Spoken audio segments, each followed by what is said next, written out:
They just don't. Accurate, affordable, guaranteed. Sporting optics that you go the distance. Backed by customer service that goes that extra mile. Great guys, great product, and a great company that is making optics affordable. On top of quality optics, they pay close attention to the customer experience. Did you know their scopes come with mounts, so you don't have to worry about finding one that fits? We are so excited to have them on as an official partner of the show, and for them, or ask for them at your local gun store, or find them online at blackhoundoptics.com. So we're supposed to be talking to L.A. County Sheriff Villanueva, but he has not called in yet. So we're going to talk a little bit about what we were going to talk to him about. So he said that this was back in April. He issued 585 licenses, 335 are about to be issued, and they'd received 2,162 applications, which means that their department has issued more CCWs than the last three sheriffs combined. And, from what my understanding is there's only two people. There's two ladies that are running the licensing division up in L.A., and they're pretty inundated and overwhelmed. Mm-hmm. They were actually at our, Joe, when we went up to that CCW up in Vacaville. L.A. County was there, represented. And so it's interesting that they've changed this policy after decades.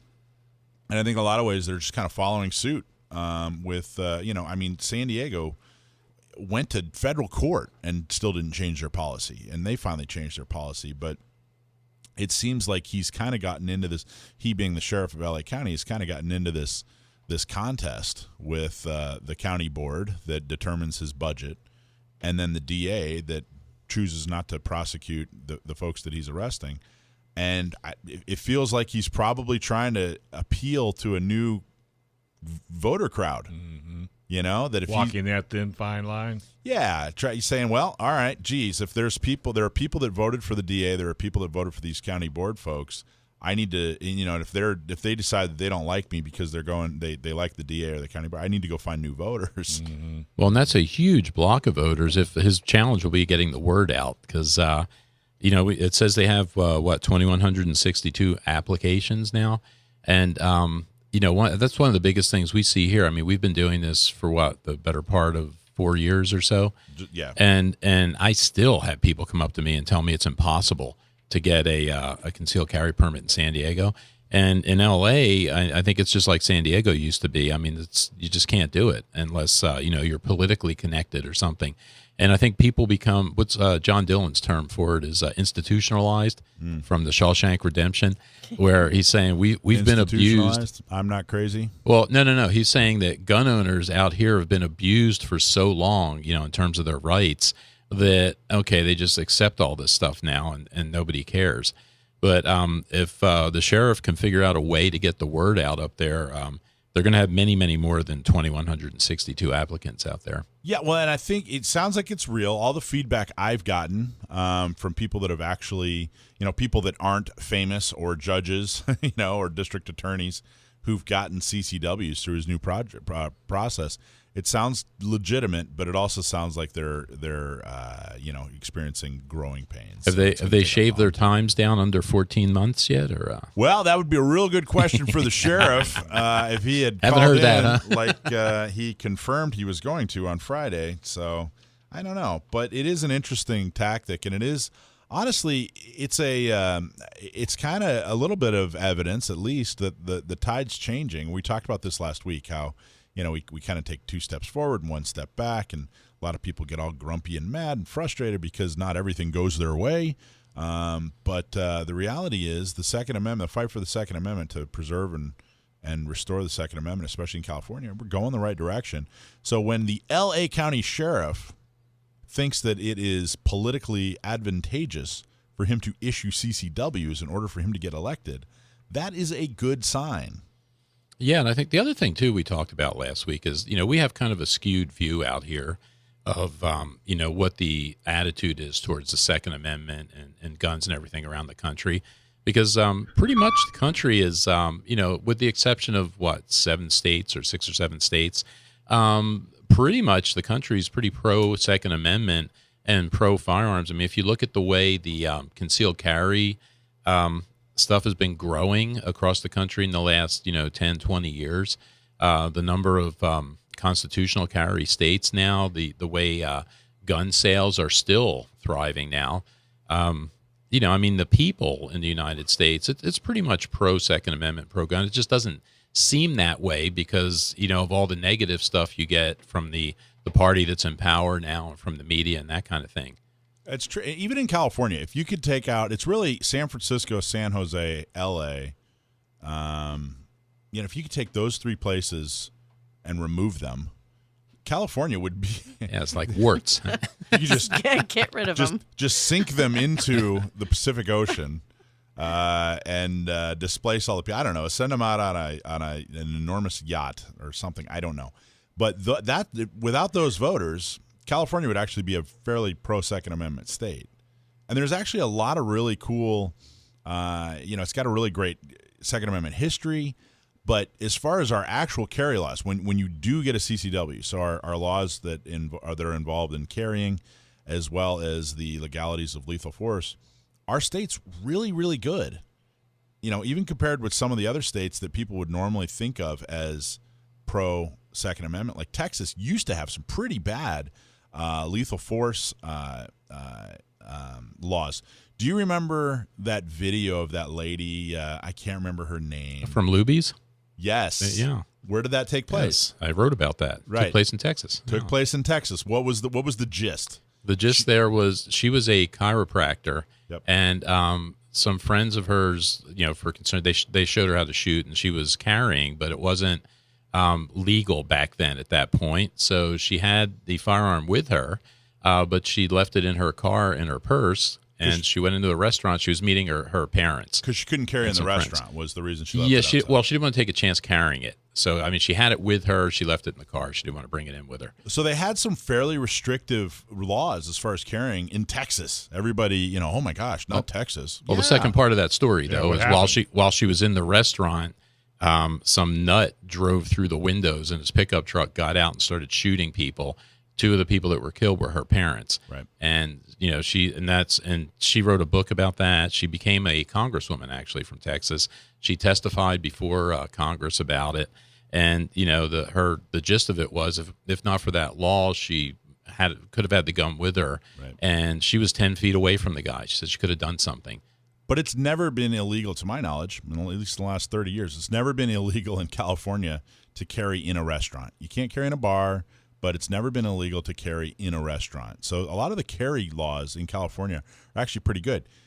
When people were getting all excited about, Castle Doctrine and Stand Your Ground, California has a really, really strong Castle Doctrine type law where basically if you're in your house and someone has broken in, it's assumed they're not there to bake you a birthday cake. If they broke into your home, it's assumed, hey, this person is here to do me severe harm. Mm-hmm. And California has fairly strong laws when it comes to that. And as far as stand your ground, it's not stand your ground exactly, but you don't have the duty to retreat in California. You never have to. You've never had to, I should say. And I think what it is that California used to be a really, really strong constitutional Ronald Reagan state. And when they started changing gun laws, they didn't really mess with. They're not smart. They don't really know what they're doing. So they're just banning guns. But the carry laws, not that bad in California. So once you get your CCW, it's actually not that bad carrying in California. Mm-hmm. So we're hoping to, like I said, talk to him about what his don't they have to have position is signage on a building stating you can't carry at that? Well, that's another thing that's interesting in California because those signs like that you might see at Starbucks or something, they don't carry the weight of the law. You don't really have to pay any attention to those. Because you're concealed means concealed. Mm-hmm. So if somebody in there does see for some reason you've got a gun and they ask you to leave, you have to leave. But like in Arizona, for instance, surprisingly, those signs mean something, and you can't violate that sign. If it's posted, it's posted. They have rules. It can't just be a little cartoon sign. It's got to be a certain way. But it has the weight of law behind it in Arizona, which is interesting. You wouldn't think You wouldn't think they would be that way, and then we're the opposite way out here, but that's how it is. So there's another perfect example. Everybody thinks, Arizona is the land of milk and honey when it comes to guns, and that, hey, we should all just go there and all our problems are solved. That's another example. What kind of state gives, a restaurant owner the ability to, basically it's sanctioned Second Amendment limitations? I mean, that's ridiculous. Now, everybody has if you're a private property owner, everybody has the right to say, hey, you can't be on my property, beat it. But as far as saying, hey, I'm stating it's illegal for you to have a gun here. Come on. Come on. So, I guess just what I'm trying to say is it's not all black and white, and that California, does have some positives, and hopefully, we're going the right way. There are far more sheriffs in California that issue than don't. Far more. That's true. Yeah, people don't realize too, because what do we have? 58 counties, I think, and most of them issue, I believe, on just personal defense or self-defense. Everybody has the good cause requirement that comes from the state, but the sheriffs have a lot of latitude as to what they accept for good cause, and I think from what I hear, a lot of them accept you want to defend yourself. It's a good cause. Yeah, well, if they get those laws and eliminate them, it's your fault. I know. They're listening. You guys talk about it? Yeah, we let the cat out of the bag here, right? Yeah, you just brought it up, and they're all going, hey, did you know that? No, I didn't know that. Did you know? Let's look that up. Son of a gun, he's right. Well, if they come after him, it's your me. fault. Mark my words here. Well, I'm not the only person to talk about it. Yeah, but you're on air. Well, that's true. I'm not the only one on air to talk about it. Well, that's true, too. But, just saying, because you said, I have to agree with you 100%. They're ignorant as to what they're doing. They just really don't know. All they know is they want to eliminate guns, and they don't want you to own them. That's all they know. Right. Crazy. So if it's getting better in L.A., I think that is proof positive that it's getting better throughout the entire state. Boy, isn't that the truth. Because out of 58, honestly, I'd have to go look at the map, but I think there's seriously only about 8 counties that are truly difficult. I'm not even sure that's true. It only anymore. takes one or two to stir the pot. That's the problem. Yeah, well, the big one was the big two were Orange County and San Diego. Mm-hmm. Orange started issuing and kind of showed, hey, this is how you can do it and still comply with California law. And then San Diego to do such a huge 180 of, hey, we're not issuing, and now, hey, we're proud of our issuing. That was a big part. That's huge. Are you tired of your money going to big tech companies with First Amendment issues like Amazon, Google, and Apple? Well, check out the free speech alternative. conservativeeconomy.com/gun owners radio. You can shop electronics, home goods, office products, and something you won't find on Amazon, guns. And there's a lot more. When you shop at Conservative Economy, you also help Gun Owner Radio. Just go to conservativeeconomy.com/gun owners radio. That's conservativeeconomy.com/gun owners radio. So okay, back to the topic. So speaking of sheriffs, by the way, Melissa and I were at a very cool event last week. Where who do we get to hang out with? Sheriff Chad Bianco. Yeah, what'd you think? He is a really nice guy, and I said to Mike, I'm like, I wish we had a sheriff like that. Didn't want to say it too loud, but yeah, he was a really great guy, and he actually encouraged everybody at the 2-year anniversary of Riverside County Gun Owners. Yep. That get your CCW. He actually said to everybody, please get your CCW. Apply. If you haven't, do it. And I'm like, we need somebody like that. Yeah, it was cool. It was the 2-year anniversary of Riverside County Gun Owners, Dave. We had a big party. I wasn't invited. You were invited? I was not. I told Melissa, invite Dave. Did you not? I just threw her under the bus. Yeah, he threw me underneath the bus right there, Dave. I know. Story of my life. But no, but we talked off air, that I had heard a gentleman state that, an armed society is a polite society. Yeah. And I think that really struck with me. It really, really did. Because what do you like about it? Just the fact that if everybody was armed, yeah. Do you think a criminal is going to go in and start, trying to hijack people? And, I think it's the right thing to do. Because when you really look at the statistics, how many law-abiding citizens are involved in crime? Well, I mean, they are, yeah. But, it's a very low number compared to the hardened criminal that's, dealing drugs or whatever the case may be. It's the career. I think what you're saying is the career criminal. That's right. It's somebody who's made a career or made a lifestyle out of crime. Right. They're the ones that are, they're not going to change their ways. Not only are they not going to change their ways, but they're the ones that are, causing 90% of the problems. So let's go fix that problem and leave the law-abiding citizens alone. Well, see, and that was one of the issues too. We were talking about a little bit earlier with, people like the district attorney up in L.A. Letting people out and them not prosecuting people. And I can't remember the exact stat, but it's upwards of 75%, I think, of crime are committed by career criminals. It's the people that are in prison that you let out early or you refuse to prosecute. They're coming back out and they're just doing it again. And that's, another thing that contributes to this crime wave, I think, that they're finally now starting to talk about that's been going on in the cities. Well, it's because they're Melissa looked right at me when you said crime wave. She looked right at me like I'm the one out there. It is a legit crime wave too. No, it is. It's like because they have free reign. They know they can get away with it, and it's violent crime. It's like homicides are up double-digit percentage year over year. So all the people they hated and they knew they couldn't do anything about it, they still hate them. Now I can take them out because I'm not going to. I mean, we'll look at New York. Three murder cases just dropped just because the prosecutor didn't show up, and then she quit. But I mean, but it's like, okay, well, you're going to go after him now, but no, they just dropped the cases. Well, and I think it's too, if you're not going to prosecute criminals, and we were talking a little bit about the whole broken window theory. If you're not going to prosecute a criminal who's doing something, fairly destructive, and you keep that person out in the street, not only do you have the people that were already going to murder people that year, but now you have the people that should have been in jail anyway, and they're going to murder people that year because they got away with armed robbery. They got away with stealing your car. Well, look at the break-ins. I watched a video where it showed these guys walking down the street, blowing windows out of people's car and grabbing their stuff out. Jeez. There was like 8 cars in a row, and they weren't running. They weren't in a panic. They were very politely blowing the window out, reaching in, getting purses, suitcases, whatever the case may be, and there were 8 cars in a row. I wish I could remember the movie. It's a couple brothers. Another movie. I think it's called like Hell and High Water, something like that.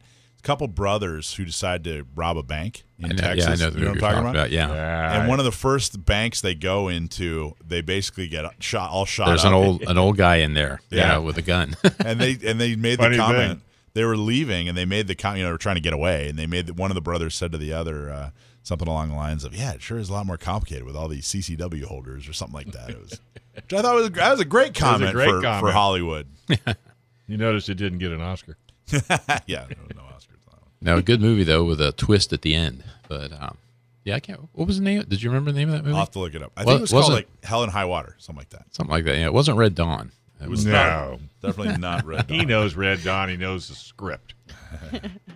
But yeah, just talking about that stuff, I think that with the crime and everything, it's just a bunch of little things adding up. Again, not wanting to keep career criminals in jail, not wanting to prosecute people for minor crimes. But why not? Well, I don't get it. Why not? Well, because again, are they going to be voters? Well, my personal opinion, they want them to be voters, for one. They want people to vote from prison. But again, it's a philosophy, it's a strategy from a certain political party that just pushes that stuff. And, if like what you were just talking about, smashing windows, stealing stuff out of cars, okay, kind of a minor crime. All right, we're not going to prosecute that one. But then now you leave those people that are prone to that kind of behavior out there, and they just escalate. They do more after that. And on top of that, you're doing things that are keeping police from wanting to proactively work. And, all of that just adds up to, to produce what we're seeing now, I think. So, Joe, they go by your truck, they blow your windows out, and take about 3 or 4 of your firearms. That's not going to bother you? They wouldn't find that. They'd take junk in my truck. But I'm just saying, let's say you were going to the range. Yeah, of course it would bother me. Well, but there's nothing you can do. Well, that's not the answer. I would be I agree with livid. you. I had a toolbox, a stupid toolbox with some hand tools, and to this day, if I ever catch the guy. Yeah, but see, that's back to your polite society. That's why an armed society is polite, because you can't. I don't want to go live where those people have to live. I'm not polite. I don't want to go to prison. I'm not polite because I can't carry. You know what I mean? It's just. All right, everybody, you have a homework assignment. Go see the movie Hell or High Water, 2016's Hell or High Water, starring Chris Pine, Jeff Bridges, and Ben Foster. Chris Pine is, of course, how old is this movie? Jeff. 2016. It's not that old. Jeff Bridges is the cop in the movie, right? If I remember right. Oh, he's not one of the Goofy brothers? No. It seems like he'd be one of the Goofy brothers. They're thinking Quaid. Well, he's old now. He's old now, right? Yeah. Jeff Bridges is now Bo Bridges' he's age. Dirt old. He is dirt old. You know Chris Pine? Okay, so Chris Pine's the guy. You know who Chris, of course, Yeah. Melissa knows who Chris Pine is, right? So Chris Pine, he's a good-looking dude, right? He is very good looking. So he's Captain Kirk in the new Star Trek movies, right? You know his dad was that dude in Chips. There's only two, Eric Estrada. Or, No, like their the other guy? supervisor. Yeah. That was his dad. Their supervisor. His last name was Pine as well. That's how you can tell. But anyway, little movie trivia there for you. Okay, so I have a story about Chris Pine, like a memory that will forever be burned in my head. Uh-oh. I went to David Chong's house for a Christmas party one time when I worked there. Yeah. And he had a beautiful big Christmas tree, and then on the tree was like a picture of Chris Pine, like his face. Yeah. I'm like, why do you have a picture of Chris Pine? He was like, Chris Pine Tree. And I'm like, It's a Chris Pine tree. It's a Chris Pine tree. I'm like, oh this my guy. God. I know. Yeah, that's Chris Pine. Well, at least it wasn't a Star Trek tree. There was a one of the guys I used to ski patrol with was a big Star Trek nut, and his Christmas tree every year was decorated with Star Trek stuff and little enterprises and from all the other shows and stuff. And his wife actually let him do it, which is Nerd. Interesting. Nerd, yeah. So it could have been worse. So Riverside County Gun Owners had their big 2-year anniversary. Every year now they've had Sheriff Bianco come. He was in our kickoff 2 years ago. He was there. Last year at our 1-year anniversary, he was on Zoom with us. We actually did a little trivia contest on guns that he won. By the way, did you get invited, Joe? I don't think so, but I'll go back and check my stuff I'm from just Melissa. checking. Since I didn't get invited, I guess Melissa didn't invite you. Everybody's going to blame me today. That's fine. Blame Melissa. So he was there on the 2-year, and he was there. Two things that happened. One sad, one happy. The happy thing is Riverside County Gun Owners voted to endorse Sheriff Chad Bianco. He's running for office, so they voted to endorse him. He doesn't have any opponents yet, but we're hoping that if everybody jumps in early, that he won't have an opponent, and he can just continue to be sheriff, not have to worry about that. And then the sad thing is Karen Wood, the executive director for Riverside County Gun Owners, her husband got a big promotion, and they're moving out of state. Oh, bummer. So I miss you, Karen. Can't you just stay? That's what I was trying. I was like introducing her to guys. You know, Yeah. I'm like, hey, She can come to your house. like, how connected are you to this Ask her if she husband? cooks. No, She can come to your house and cook. I am so happy for them. It's a great opportunity. Her husband's worked so hard. He Out got of this state? great promotion out of state. Maybe she should start something out there. Well, we're kind of chatting about that, but for now, we're gonna have to. Everybody's gonna have to pull a little bit harder because they lost an enormously efficient, effective worker. Karen, we're gonna miss you. Good luck on everything. And Riverside County Gun Owners, we're gonna keep rolling. She signed up. We looked, and she was she was on staff for just over a year, less than a year and a half, something like 15 months, something like that. And they are up to let's see, they had 61 members when she started, and they're already up. They're closing in on 300. She signed up over 200 members, working part-time and helping with San Bernardino County Gun Owners. She is a superstar. Absolutely. Can't thank you enough, Karen.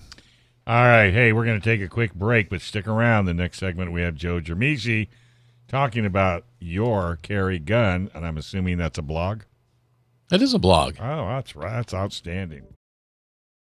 Thanks for watching this clip from Gun Owners Radio. You can watch us live every Sunday from 4 to 6 p.m. California time, right here on our YouTube channel, or if you're in the San Diego area, you can listen to us on 1170 a.m. We're also available on your favorite podcast platform for free. Don't forget to like and subscribe so that you can help restore and protect the Second Amendment, not just in California, but across the country.